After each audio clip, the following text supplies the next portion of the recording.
ठीक है, so the topic that we were doing is abortion, है ना। तो कॉजेज मेरे ख्याल से हमने डिस्कस कर लिए थे इसके, अबॉर्शन के कॉजेज हमने डिस्कस कर लिए थे या नहीं किए थे बेटा, से यस और नो, यस मैम। है ना। तो कैन एनीवन समराइज क्या क्या डिस्कस किए थे हमने इटियोलॉजी में, इसके इटियोलॉजिकल फैक्टर्स, एनीवन।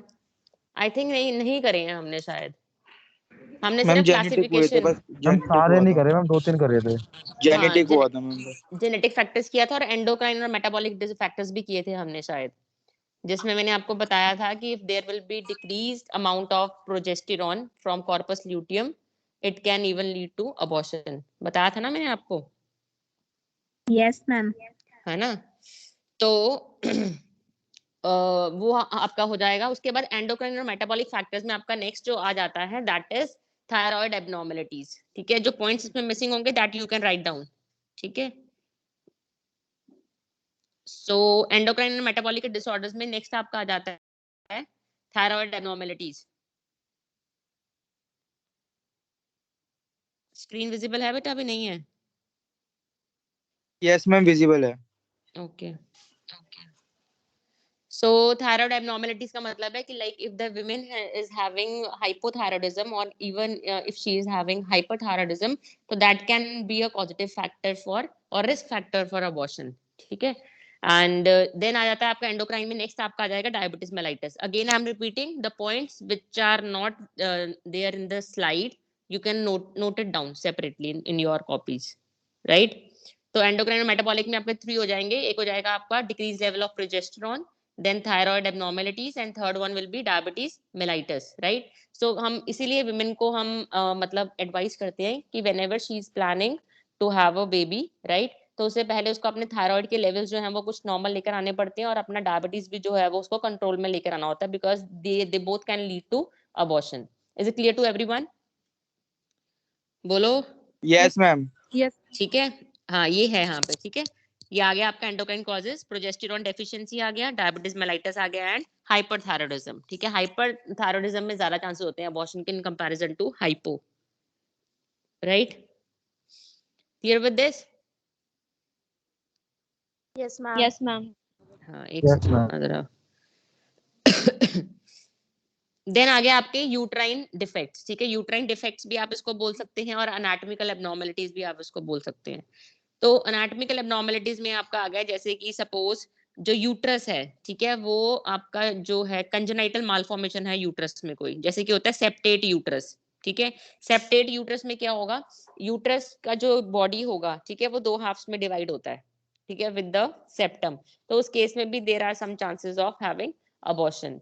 या फिर कोई और एब्नॉर्मेलिटी है, जैसे कि कोई सर्वाइको यूट्राइन फैक्टर, जैसे कि सर्वाइकल इनकॉम्पिटेंसी है। सर्वाइकल इनकॉम्पिटेंसी का मतलब क्या हुआ, मैंने आपको बताया था कि जो सर्विक्स है वो फेवरेबल होता है या अनफेवरेबल होता है during the time of labour, बताया था नहीं बताया था?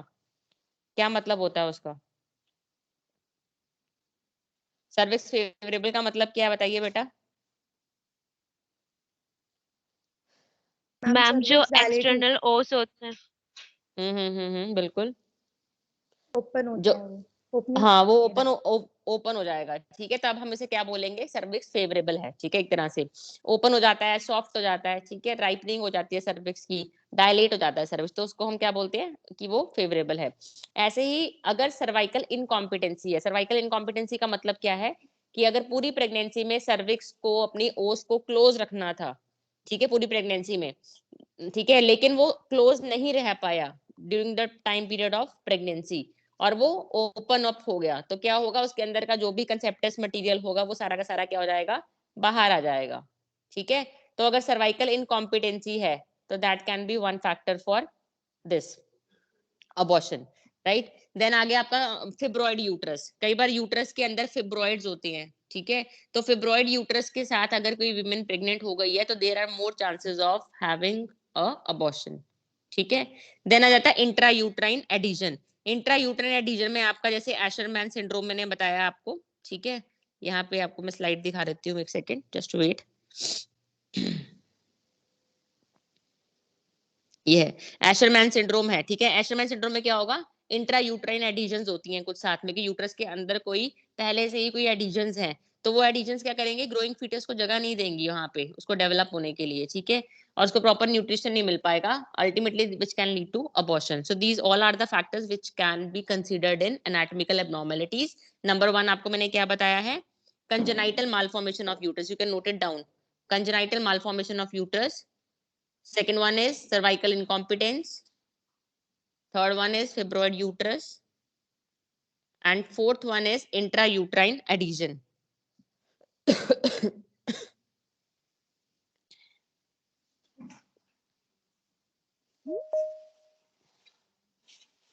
ठीक है, clear with this etiological factors में, यस और नो में बी, बोलिए बेटा कोई डाउट है? Yes ma'am. Intra uterine adhesion फिर से रिपीट कर दो एक बार. इंट्रा यूट्राइन एडिशन को हम एशरमैन सिंड्रोम भी बोलते हैं, ठीक है, कुछ एबनॉर्मल ग्रोथ जो होती हैं वो यूट्रस के अंदर पहले से ही प्रेजेंट होती हैं, ठीक है, जो कि ग्रोइंग फीटस को प्रॉपर न्यूट्रिशन नहीं मिलने देगी और उसको स्पेस नहीं देगी डेवलप होने के लिए, ठीक है, अल्टीमेटली वो एक अबॉर्शन का रीजन जो है वो बन सकता है, इंट्रा यूट्राइन एडिशन. तो 3 हमने फैक्टर्स पढ़ लिए हैं, जेनेटिक फैक्टर्स हमने पढ़े, देन एंडोक्राइन और मेटाबॉलिक फैक्टर्स हमने डिस्कस करे, जिसमें कि प्रोजेस्टेरॉन का लेवल अगर कम है या पेशेंट को थायराइड है या फिर उसको डायबिटीज मेलाइटिस है, तो इन तीनों रीजन की वजह से क्या हो सकता है, अबॉर्ट हो सकता है. देन एनाटॉमिकल एब्नॉर्मलिटीज में I have told you cervical incompetence, ठीक है, कंजेनाइटल मालफॉर्मेशन ऑफ यूट्रस और fibroid uterus and intra uterine adhesions. Who are these students who are coming late? Pooja.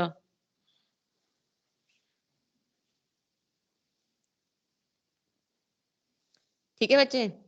अच्छा, और कंजेनाइटल मालफॉर्मेशन ऑफ यूट्रस, इसका मतलब क्या होता है, कंजेनाइटल मालफॉर्मेशन ऑफ यूट्रस का मतलब क्या है बताइए? जो बाय बर्थ होगा, ठीक है, बाय बर्थ उस पर्टिकुलर वीमेन का जो यूट्रस होगा उसमें कोई एबनॉर्मेलिटी है उसके स्ट्रक्चर के अंदर, ठीक है. कई बार क्या होता है आपका, कोई भी एग्जांपल बता दो मुझे, आप पता है आपको कंजेनाइटल मालफॉर्मेशन ऑफ यूट्रस की कोई भी एग्जांपल? एक तो मैंने आपको अभी बताया septate uterus. Septate uterus, septate का मतलब है एक सेप्टम प्रेजेंट होगा यूट्रस के बीच में जो कि यूट्रस को 2 हाफ में डिवाइड करेगा, ठीक है. देन हो सकता है बाइकॉर्नुएट यूट्रस, यूनिकॉर्नुएट यूट्रस, ये सारी कंजेनाइटल मालफॉर्मेशन होती है. यूट्रस का स्ट्रक्चर जो होता है ना वो मतलब बाय बर्थ ही विमेन के अंदर उसमें कुछ प्रॉब्लम होती है उसके यूट्रस के स्ट्रक्चर के अंदर, ये आप गायनोकोलॉजी के अंदर पढ़ेंगे डिटेल में, ठीक है. तो ये सारे फैक्टर्स मिला के आपके क्या करते हैं, कॉज कर सकते हैं अबॉर्शन को. Along with this next factor जो आपका आता है दैट इज इन्फेक्शन, ठीक है. इन्फेक्शंस में आपका आ जाएगा, जैसे कि ये इम्यूनोलॉजिकल कॉजेस को अभी हम रहने देते हैं, इन्फेक्शंस का मैं आपको बता रही हूँ इसके अंदर, ठीक है. इन्फेक्शंस में आपका आ जाएगा अगर मदर को प्रेगनेंसी के दौरान वायरल इन्फेक्शन हुआ है, ठीक है, जैसे कि उसको रुबेला हुआ है प्रेगनेंसी के दौरान, या उसको साइटोमेगेलो वायरस से इन्फेक्शन हुआ है, CMV जिसको आप बोलते हैं, या वेरियोला वायरस से उसको इन्फेक्शन हुआ है, या उसको HIV एड्स हुआ है, ठीक है.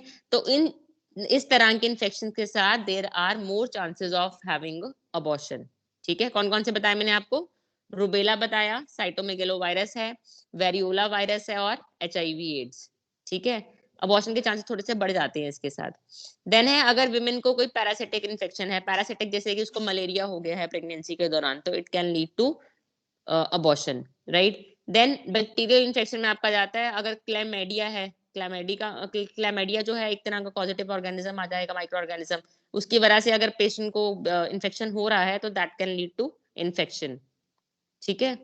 ये नोट्स मैं आपके साथ शेयर कर दूंगी एक बार, आप नोट डाउन करते रहे पॉइंट्स, ठीक है. तो कौन कौन से बताए आपको इन्फेक्शन में, मैंने रिपीट करिए. वायरल में कौन कौन से हैं वायरल इन्फेक्शन में? Rubella, HIV AIDS, ma'am rubella, HIV और साइटोमेगेलो वायरस, साइटोमेगालो. हाँ वेरियोला वायरस, ठीक है. तो पैरासिटिक में आपका आ जाएगा टॉक्सोप्लाज्मोसिस या मलेरिया, मलेरिया भी लिख सकते हैं आप, ठीक है.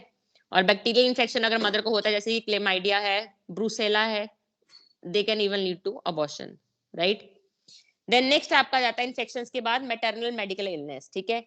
मैटरनल मेडिकल इलनेस का मतलब है सपोज अगर मदर को कोई मेडिकल कोई कंडीशन है उसको, ठीक है, जैसे कि उसको सपोज आप लगा लीजिए कि साइनोटिक हार्ट डिसीज है उसको, कोई भी हार्ट डिसीज है मदर को, ठीक है, या कोई ब्लड डिसऑर्डर्स है उसको, ठीक है, हीमोग्लोबिनोपैथीज हम उसको बोलते हैं, कोई ब्लड डिसऑर्डर है मदर को, so that can lead to abortion. Clear, right? Then next you can write down maternal medical illness के बाद premature rupture of membrane, ठीक है, premature rupture of membrane, this is the next etiological factor, premature rupture of membrane. यहाँ पे मैं आपसे पूछना चाहती हूँ कि हम कौन सी मेम्ब्रेन की बात कर रहे हैं, बताइए।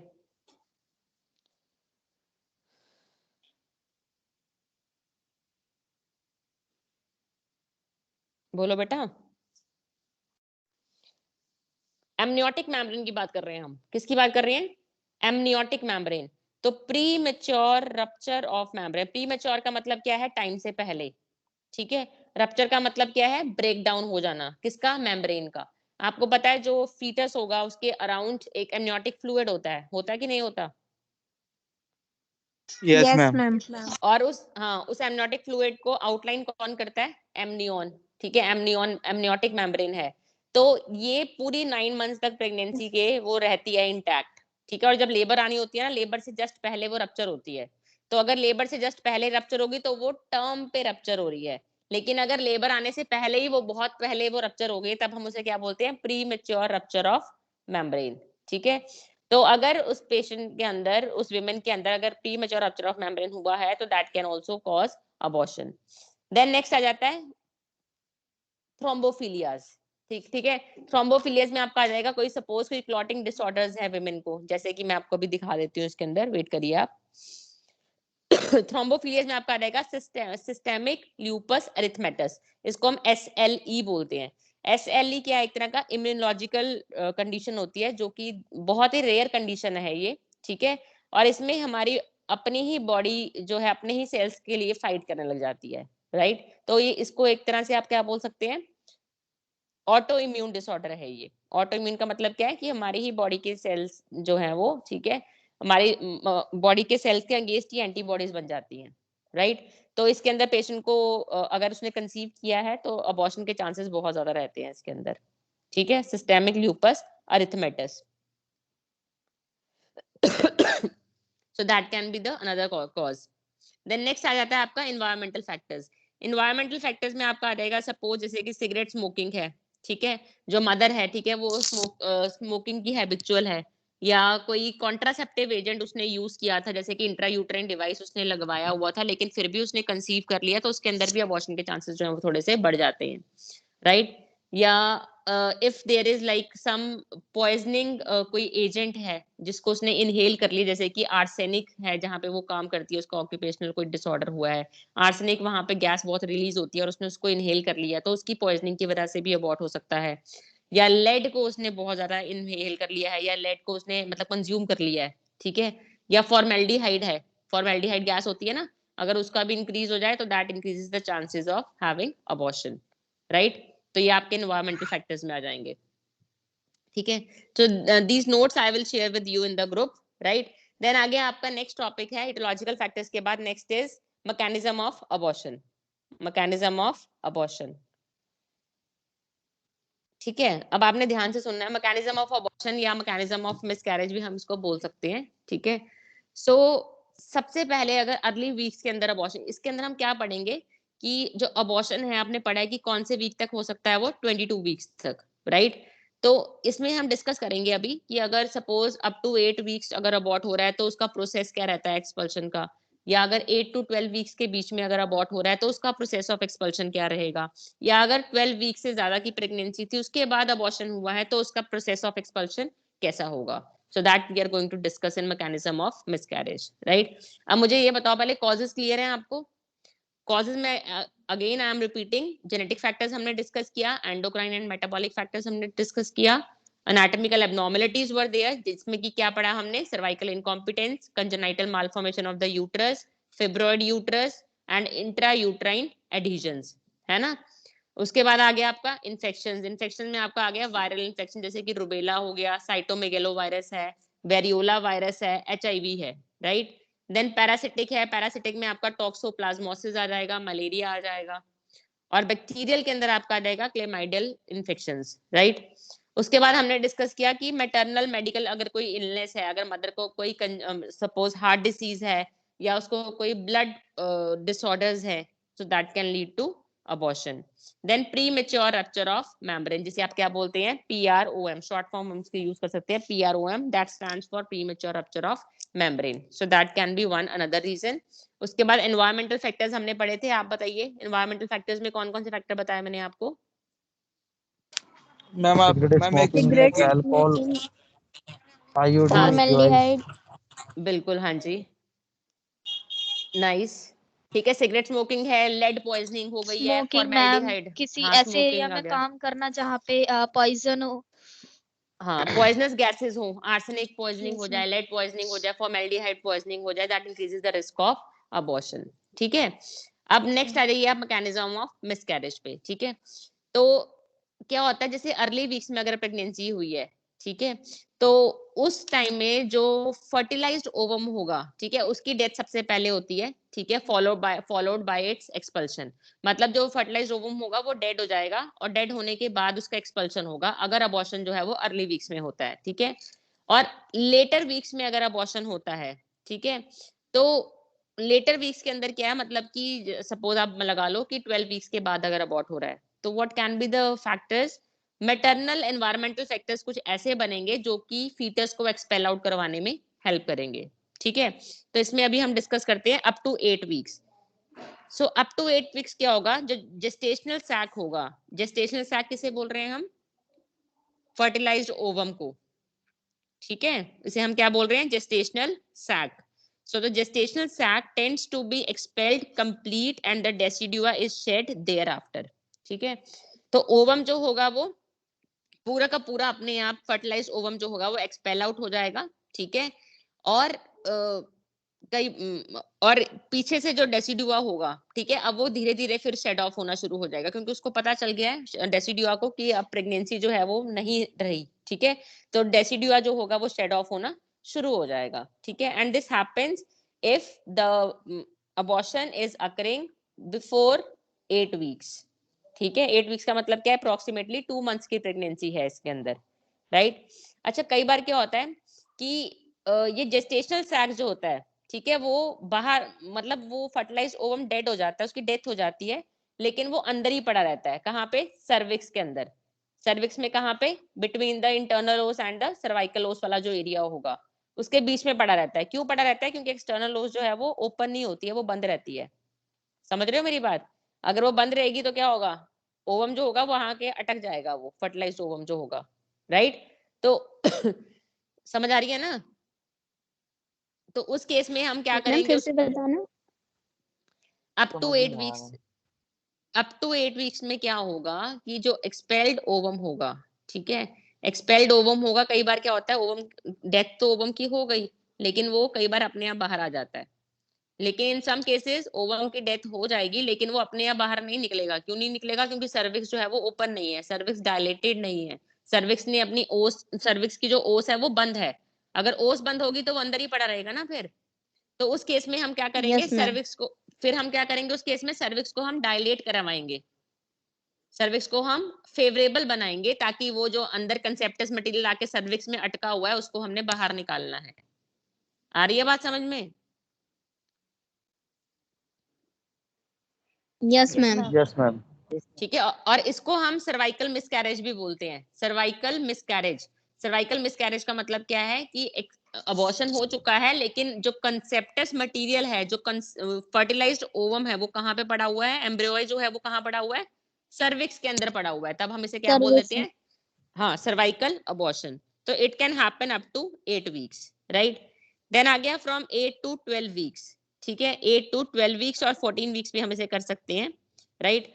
तो इसके अंदर जो होगा, फीटस जो होगा वो एक्सपेल आउट हो जाएगा, ठीक है। और प्लेसेंटा और उसकी मेम्ब्रेन्स, क्योंकि देखो 8 वीक्स है ना, 8 वीक्स का मतलब है कि 2 मंथ्स कंप्लीटेड है, और हमने टाइम पीरियड क्या लिया है, 12 वीक्स, और 12 वीक्स तक मैंने आपको बताया था कि प्लेसेंटा बन जाता है। तो इस केस में क्या होगा, प्लेसेंटा जो है वो अंदर ही रह जाता है, लेकिन जो फीटस होगा वो कैसे हो जाता है, वो बाहर आ जाता है, ठीक है। और पीछे क्या रह जाएगा, प्लेसेंटा और उसकी मेम्ब्रेन्स, राइट। समझ में आ रही है बात? Yes, ma'am. रिपीट कर दो एक बार। ठीक है। तो 8 to 12 वीक्स के अंदर क्या होगा, 8 to 12 या आप इसको 8 to 14 वीक्स भी कर सकते हैं, क्योंकि we all know that 12 weeks पे जो प्लेसेंटा है वो कंप्लीटली फॉर्म हो जाता है प्लेसेंटा, राइट। अब अबॉर्शन हो चुका है, जो अंदर फीटस है वो डेड है, फीटस एक्सपेल आउट हो जाएगा, लेकिन जो प्लेसेंटा और उसकी मेम्ब्रेन्स होंगी वो अभी भी अंदर रह जाती हैं, ठीक है। अगर 8 to 14 वीक्स या 12 वीक्स के अंदर अबॉर्शन हो रहा है, तो उस केस में हम देखते हैं कि प्लेसेंटा जो है वो बाहर क्यों नहीं आया। अब प्लेसेंटा जो होगा वो अटैच होगा किसके साथ, यूट्रस में अटैच होगा ना वो अंदर, ठीक है, ताकि वो न्यूट्रिशन Yes. ले सके वहां से, ठीक है। तो हमने ये देखना होता है कि जो प्लेसेंटा है वो सेपरेटेड है या सेपरेटेड नहीं है, ठीक है। तो वो हमने फिर साइंस ऑफ प्लेसेंटल सेपरेशन के लिए असेस करना है। और आपको पता है प्लेसेंटा के साइन ऑफ सेपरेशन क्या होते हैं, हमें कैसे पता चलता है कि प्लेसेंटा जो है वो सेपरेट हो चुका है यूट्रस की वॉल से? एनीवन? मैंने बताया होगा आपको क्लास में।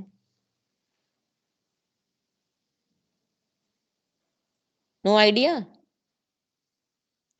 मैम बताया था, भूल गए। प्लेसेंटा के सेपरेशन के 3 साइन होते हैं, ठीक है। एक होता है hardening of the uterus, second होता है lengthening of the cord, third होता है गश ऑफ ब्लड, ठीक है। मतलब जैसे ही फीटस बाहर निकला, फीटस के बाहर निकलने के कुछ मिनट के बाद एकदम से बहुत ज्यादा हैवी ब्लीडिंग आएगी पर वजाइना, ठीक है। प्लस जो कॉर्ड होगी ना, अम्बिलिकल कॉर्ड होगी जो बच्चे से अटैच होती है, ठीक है, वो कॉर्ड की लेंथ जो है वो बढ़ती रहेगी। बढ़ती रहने का मतलब क्या है कि प्लेसेंटा नीचे की तरफ को आ रहा है। नीचे की तरफ को कैसे आ रहा है, वो सेपरेट हो चुका है यूट्रस की वॉल से। और तीसरा साइन क्या है कि जब प्लेसेंटा सेपरेट हो जाता है तो मदर का जो यूट्रस होगा वो पैल्पेट करने पे कैसा लगेगा, सॉफ्ट नहीं रहेगा, वो कैसा रहेगा, हार्ड हो जाएगा।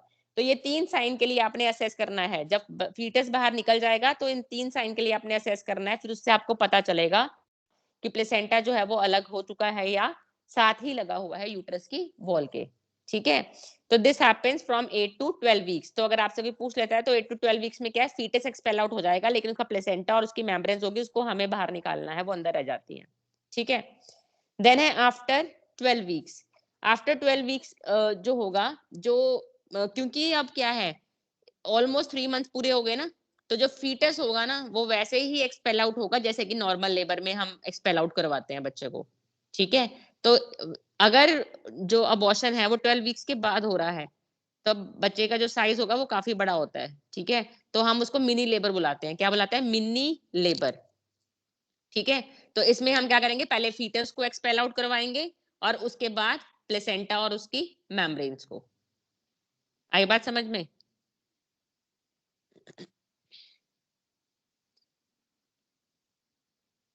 So here it is written, the placenta is completely formed and the process of abortion is like a miniature labor. Miniature का मतलब क्या है, लेबर का छोटा रूप, ठीक है। It is more common for the fetus to be expelled but for the placenta to be retained due to firmer attachment to the uterine wall, ठीक है। और इस केस में अगर 12 वीक्स के बाद अगर डिलीवरी हो रही है तो ज्यादातर चांसेस होते हैं कि फीटस तो आराम से बाहर आ जाता है, लेकिन प्लेसेंटा जो है वो हमको खुद बाहर निकालना पड़ता है, वो नहीं आ पाता अपने आप, क्योंकि वो बहुत ज्यादा अच्छे से अटैच होता है किसके साथ, यूट्रस की वॉल के साथ, राइट। क्लियर है? Yes, ma'am. ठीक है। ठीक है।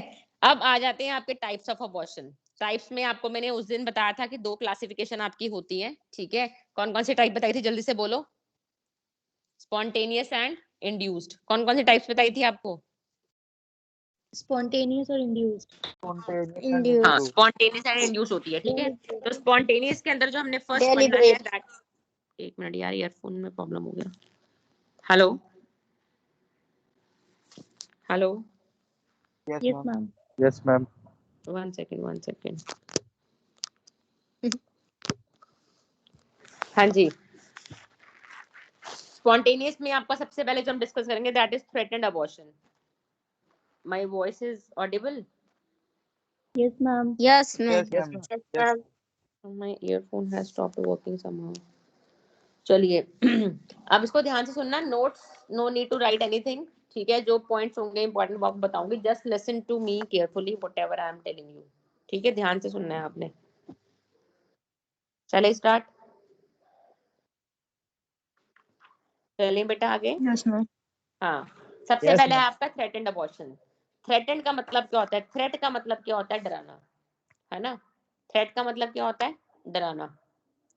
तो थ्रेटेंड अबॉर्शन में व्हाट विल हैपन कि जो प्रोसेस होगा अबॉर्शन का वो स्टार्ट हो जाता है, लेकिन वो इस स्टेज तक नहीं पहुंचा होता कि हम प्रेगनेंसी को बचा ना सके।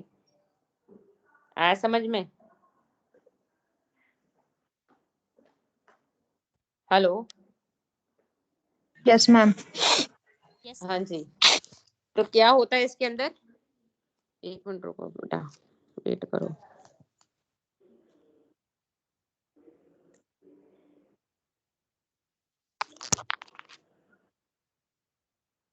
I don't know.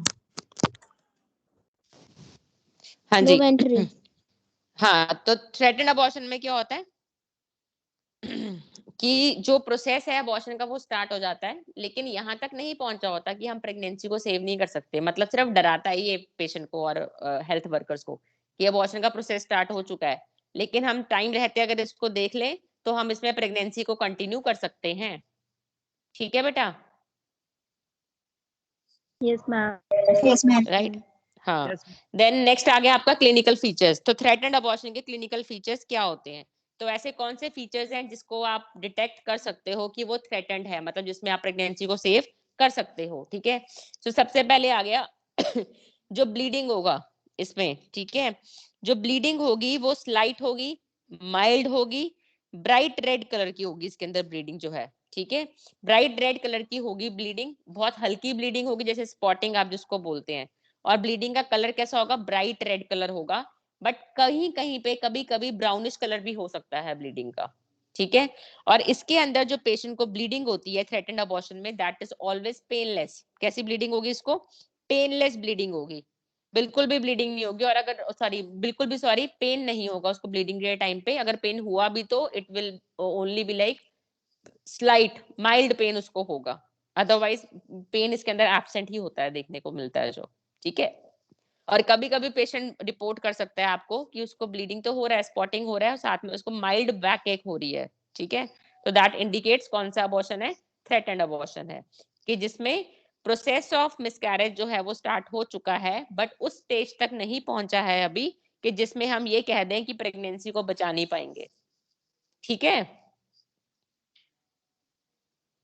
Yes, ma'am. हाँ, देन इसका नेक्स्ट सिम्टम जो आएगा इसके अंदर साइन एंड सिम्टम में, कि इसके अंदर सर्विक्स जो होगी वो क्लोज मिलेगी आपको। तो सर्विक्स का क्लोज होना अच्छी बात है ना, सर्विक्स क्लोज है मतलब कि वो अभी रिटेन करके रखा हुआ है उसने अपने कंसेप्टस मटेरियल को, वो अलाउ नहीं करेगी उसको बाहर निकलने के लिए। तो सर्विक्स इसके अंदर कैसा मिलेगा आपको? क्लोज मिलेगा। ठीक है जी। और इसके Yes, अंदर जब ma'am. हम पेशेंट का प्रेगनेंसी टेस्ट करेंगे तो प्रेगनेंसी टेस्ट इसका नॉर्मल आएगा, मतलब पॉजिटिव आएगा, इसका मतलब एचसीजी का लेवल जो है वो ड्रॉप डाउन नहीं हुआ होगा, राइट। और जब आप अल्ट्रासोनोग्राफी करेंगे इसके अंदर तो आपको लाइव फीटस जो है वो देखने को मिल सकता है। ठीक है, लाइव फीटस का आपको पता कैसे चलेगा? हार्ट रेट से, हार्ट एक्टिविटी से, कार्डियक एक्टिविटी से, ठीक है। तो लाइव फीटस आपको, लिविंग फीटस जो है वो देखने के लिए मिलेगा इसके अंदर। और इसमें एक इम्पॉर्टेंट है जो इस स्लाइड के अंदर मिसिंग है पॉइंट, ये आपको मैंने बताया था कि जैसे जैसे प्रेगनेंसी का पीरियड बढ़ता रहता है ठीक है, वैसे वैसे यूटरस की हाइट बढ़ती रहती है। बताया था ना आपको मैंने क्लास में, बोर्ड के ऊपर बताया था डायग्राम बना के। यस और नो? Yes, ma'am. है ना। तो उसमें आप क्या करते हैं, इसके अब क्या है, प्रेगनेंसी जो है वो सेव्ड है, फीटस जो है वो लाइव है, ठीक है, वो डेड नहीं है। तो इसके अंदर जो पेशेंट का यूट्रस का हाइट होगा वो उसके पीरियड ऑफ जेस्टेशन के अकॉर्डिंग होगा, मतलब जितने टाइम की उसकी प्रेगनेंसी है उसके अकॉर्डिंग उसका यूट्रस की हाइट जो है वो देखने को मिलेगी। सो हम इसे क्या लिखते हैं कि size of the uterus is according to the period of amenorrhea. Period of amenorrhea भी बोल सकते हो इसको, या फिर पीरियड ऑफ जेस्टेशन भी बोल सकते हो। आ गया समझ में? Yes, ma'am. चलिए आगे। देन आ जाता है आपका प्रोग्नोसिस का मतलब क्या होता है कि जब ये कंडीशन अराइज हो गई है, ठीक है, तो ये कंडीशन अराइज होने के साथ पेशेंट के अंदर कितने चांसेस हैं रिकवरी की तरफ, ठीक है, उसकी रिकवरी के चांसेस कितने अच्छे हैं, उसकी प्रेगनेंसी को सेव करने के चांसेस कितने ज्यादा है. So if the blood loss is less than a normal menstrual flow and is not accompanied by pain of uterine contraction, there is a reasonable chance for continuing the pregnancy. मतलब कि उसको बहुत ही कम bleeding हुई है, इतनी कम हुई है जितनी की एक नॉर्मल मेंस्ट्रुअल फ्लो के अंदर भी नहीं होती, ठीक है, उससे भी कम उसको ब्लीडिंग हुई है, प्लस पेन उसको बिल्कुल भी नहीं हुई है, ठीक है. दैट मीन्स कि हम प्रेगनेंसी को कंटिन्यू कर सकते हैं. समझ में आ गई बात? तो इसका प्रोग्नोसिस बहुत ही अच्छा है. देन आ जाता है नेक्स्ट आपका ट्रीटमेंट, ठीक है. ट्रीटमेंट से पहले I would like to add one point in this कि ट्रीटमेंट से पहले आपको कुछ इन्वेस्टिगेशन इसके अंदर करानी होती है, ठीक है. अब आप मुझे बताओ, कोई पेशेंट आपके पास आया है, ठीक है, आप एंटीनेटल वार्ड में ड्यूटी कर रहे हैं आप, या आप एंटीनेटल ओपीडी में है और आप पेशेंट ने आपको बोला कि उसको स्पॉटिंग हो रही है, ठीक है, वेजाइनल स्पॉटिंग उसको हो रही है पर पेन नहीं उसको हो रही, और ब्राइट रेड कलर की उसको ब्लीडिंग होती जा रही है, ठीक है, थोड़ी थोड़ी. तो उस केस में आप उसको, आपके मन में क्या आएगा कि इस पेशेंट को कौन सी इन्वेस्टिगेशन करवानी चाहिए? कौन कौन से टेस्ट बोलोगे, मतलब आपको लगता है कि उसको रिकमेंड करेंगे डॉक्टर? मैम पहले चेक करेंगे कि वो पॉजिटिव है या नहीं. हाँ, वेरी गुड. पहले प्रेगनेंसी टेस्ट देखेंगे, बिल्कुल. और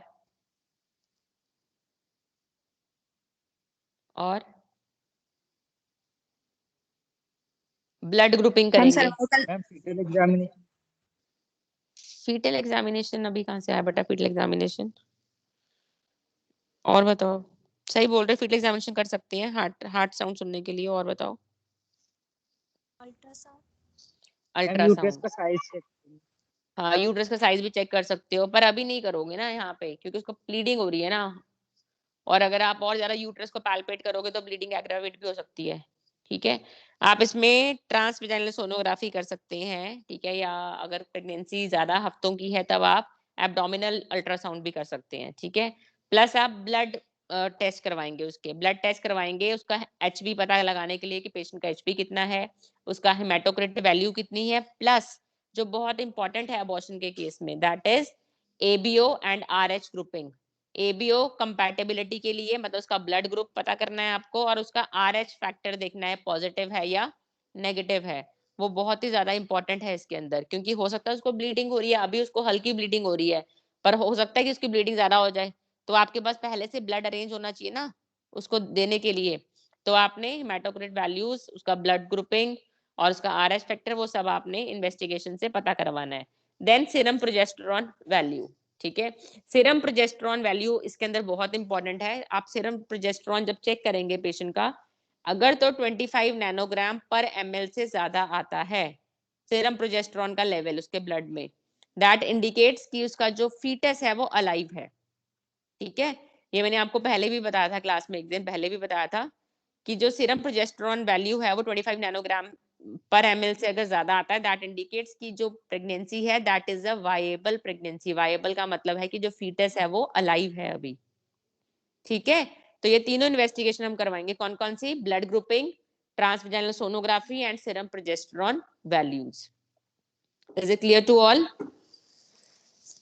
Yes, ma'am. ठीक है. देन आ जाता है आपका ट्रीटमेंट. ट्रीटमेंट में आपने पेशेंट को इसमें रेस्ट एडवाइस करनी है, जो कि बहुत इंपॉर्टेंट है. तब तक आप उसको रेस्ट एडवाइस करोगे जब तक कि ब्लीडिंग जो है वो स्टॉप ना हो जाए. जो उसको हल्की स्पॉटिंग भी हो रही है ना, जब तक वो स्पॉटिंग भी बंद ना हो जाए तब तक आप पेशेंट को कंप्लीट बेड रेस्ट पे आप उसको एडवाइस करेंगे, ठीक है. और उसको आपने एडवाइस करना है टू अवॉइड इंटरकोर्स, ठीक है, because it can lead to stimulation of like opening of the cervical os, right. तो और प्रोस्टाग्लैंडिन रिलीज हो सकता है. तो प्रोस्टाग्लैंडिन रिलीज होगा तो उससे क्या यूट्रस में कॉन्ट्रैक्शंस आने में हेल्प हो जाएगी फिर. तो इंटरकोर्स उसको अवॉइड करने के लिए बोलना है आपने. और पेशेंट को आप सेडेटिव्स दे सकते हो अगर पेशेंट को बहुत ज्यादा एंशियस है पेशेंट, जैसे कि डायजापाम दे सकते हो आप इसके अंदर. क्या दोगे? डायजापाम आप इसमें दे सकते हो. 5 mg की टैबलेट देनी है आपने ट्वाइस अ डे, ठीक है. समझ में आ रही है बात मेरी? तो कौन सा माइल्ड सेडेटिव आप देंगे? कौन सा देंगे आप? डायजापाम दे सकते हैं पेशेंट की एंजाइटी को रिलीव करने के लिए. और जो उसको हल्की स्लाइट पेन हो रही है वो उसको दूर करने के लिए। तो 5 mg की टैबलेट ट्वाइस अ डे आप दे सकते हैं डायज़ेपाम की। और पेशेंट को आप प्रोजेस्टेरॉन दे सकते हैं। प्रोजेस्टेरॉन क्या है? हार्मोन है एक तरह का, ठीक है। तो हार्मोन रिप्लेस करके प्रोजेस्टेरॉन आप देंगे, ठीक है, ताकि उसके प्रेगनेंसी के आउटकम्स जो हैं वो थोड़े से इम्प्रूव हो जाएं, right? This you can do. और अगर अबॉर्शन पेशेंट का जो अबॉर्शन है, ठीक है, अगर पेशेंट जो है वो RH नेगेटिव है, ठीक है, और अबॉर्शन का प्रोसेस इतना ज्यादा आगे बढ़ चुका है जिसमें कि आप प्रेगनेंसी को उसकी सेव नहीं कर सकते, ठीक है, और पेशेंट जो है वो RH नेगेटिव विमेन है। RH नेगेटिव का मतलब है कि वो RH नेगेटिव है और उसका जो फीटस है वो क्या है? RH positive. तो उसमें हम उसको एक इंजेक्शन देते हैं एंटी डी गामा ग्लोबुलिन का, ठीक है, वो हम देते हैं RH नेगेटिव मदर को, जिससे कि एंटीबॉडीज उसकी बॉडी में नहीं बनती हैं। मैम इंजेक्शन का नाम फिर से बताना है। एंटी डी गामा ग्लोबुलिन,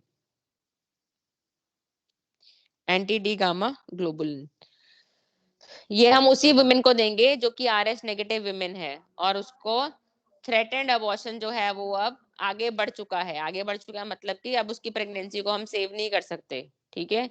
तो अबॉर्शन होने के बाद उसको 72 घंटे के अंदर फॉर 72 आवर्स के अंदर हमने ये वाला इंजेक्शन देना होता है एंटी डी गामा ग्लोबुलिन। ये सिर्फ उसी विमेन को देंगे जो कि RH नेगेटिव है, ठीक है। एंटी डी गामा ग्लोबुलिन इसका नाम आ गया एक तरह से केमिकल।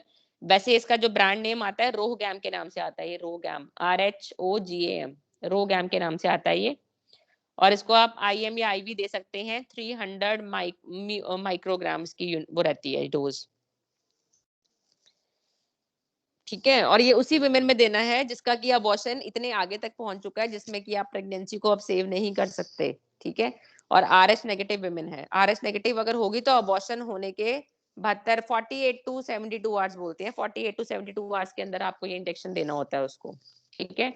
और मैंने आपको शायद पहले बताया था ये कि जब कोई विमेन फर्स्ट टाइम प्रेग्नेंट हुई है और वो RH नेगेटिव है, ठीक है, तो फर्स्ट टाइम जब वो प्रेग्नेंट हुई है RH नेगेटिव विमेन और उसका बच्चा जो है वो फीटस जो है वो RH पॉजिटिव है, तो फर्स्ट प्रेगनेंसी के अंदर चांसेस नहीं होंगे अबॉर्शन के।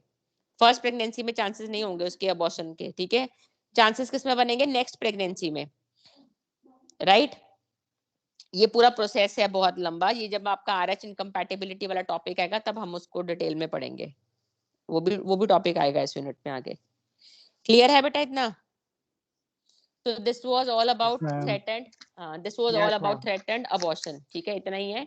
बाकी आप पेशेंट को एडवाइस करोगे कुछ, ठीक है, कुछ चीजें हैं जो आपको एडवाइस करनी है पेशेंट को at the time of discharge, ठीक है।